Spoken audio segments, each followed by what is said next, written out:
de eleições, é complicado ficar falando de política, né? Porque a tendência das pessoas é acreditar que você está pendendo para um partido político ou para o outro. Quero deixar bem claro que eu estou falando de geografia. Eu quero ensinar o que seria aí o poder estatal, poder privado, mas em especial agora eu queria falar sobre o neoliberalismo. A gente viu que o liberalismo foi uma teoria repercutida, em especial por Adam Smith, tá? Que colocava aí os donos das empresas como principais, ou seja, eles ditavam as regras. Só que o governo precisou que fossem pagos impostos, então o liberalismo meio que deixou de existir. E aí eles criaram o neoliberalismo. Existem as empresas estatais, ou seja, pertencem ao Estado. E como que funciona isso? Todo o lucro de uma empresa estatal, ela fica para o Estado.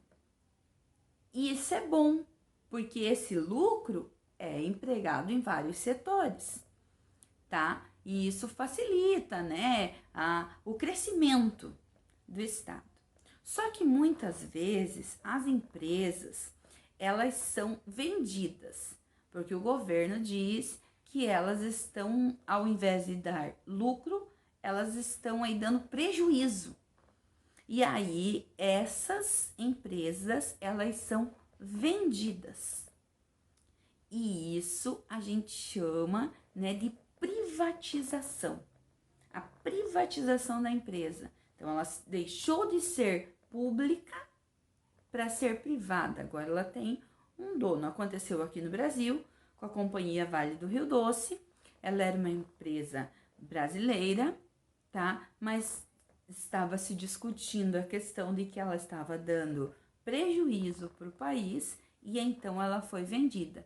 Então, até tem essa charge aqui para tentar ilustrar, né? Que está escrito empresa estatal, daí mudou para empresa SA. Por quê? Porque ela foi vendida.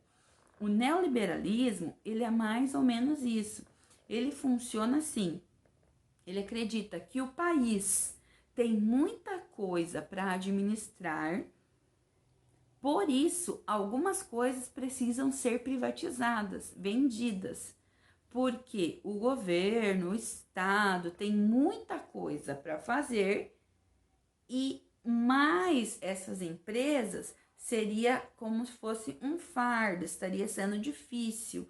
E quando não está gerando tanto lucro quanto eles esperavam, eles acabam vendendo.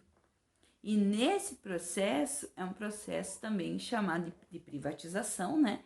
Mas é um processo neoliberal, é uma característica neoliberal, ou seja, de venda das empresas estatais.